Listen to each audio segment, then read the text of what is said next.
आज का इंपॉर्टेंट सवाल है कि गॉस प्रमेय की सहायता से एक समान आवेशित अनंत समतल चालक के कारण किसी भी बिंदु पर विद्युत क्षेत्र की तीव्रता ज्ञात कर रहे हैं।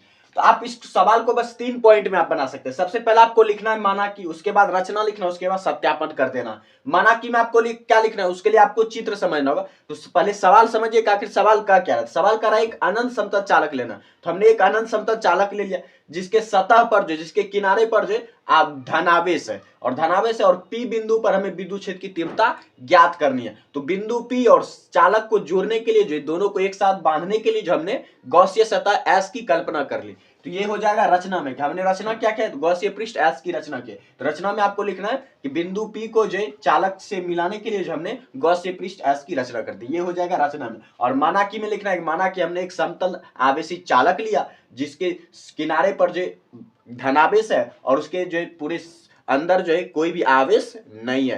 तो इस तरह से आप जो है लिख सकते हैं। जब आप माना की रचना लिख देंगे तो आपको अब करना है सत्यापन। सत्यापन करने के लिए भी 2 पॉइंट को याद रखना है। पहला है फ्लक्स की परिभाषा से। तो फ्लक्स की परिभाषा से जो हमें प्राप्त होता है फाई बराबर, तो फाई बराबर प्राप्त होता है E S cos theta. Cos theta या थीटा मान लेते हैं कि 0 है, थीटा यहाँ बन ही नहीं रहा है। कौन बन ही नहीं रहा है, इसलिए ई एस हमें प्राप्त हो जाएगा। तो एस यानी क्षेत्रफल, हम क्षेत्रफल मान लेते हैं, इसका क्षेत्रफल है ए, इसका जो क्षेत्रफल है समतल चालक का वो है ए। तो इसलिए ये हो जाएगा 5 इज टू ई ए। इसको मान लेंगे समीकरण 1। उसके बाद चलते हैं गॉस प्रमेय से। दूसरा स्टेप हमको लेना है गॉस प्रमेय से। तो गॉस प्रमेय से हमें क्या प्राप्त हो रहा है, phi is two Q by, phi is two Q by.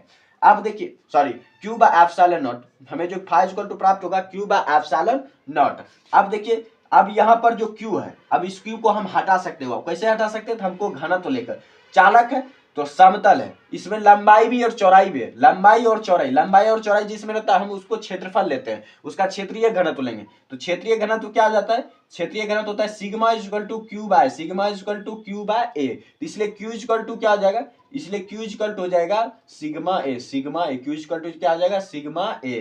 तो हम क्यू के बदले ले सकते हैं सिग्मा ए और बाय हो जाएगा एप्सिलॉन नॉट। इस तरह से इसको मान लेंगे हम समीकरण 2। आप समीकरण 1 और 2 को देखें तो दोनों बराबर है, फाई फाई बराबर है। इसलिए जो समीकरण 1 और 2 से, समीकरण 1 और 2 से जो हमको मिलेगा वो मिलेगा E A is equal to sigma A by epsilon.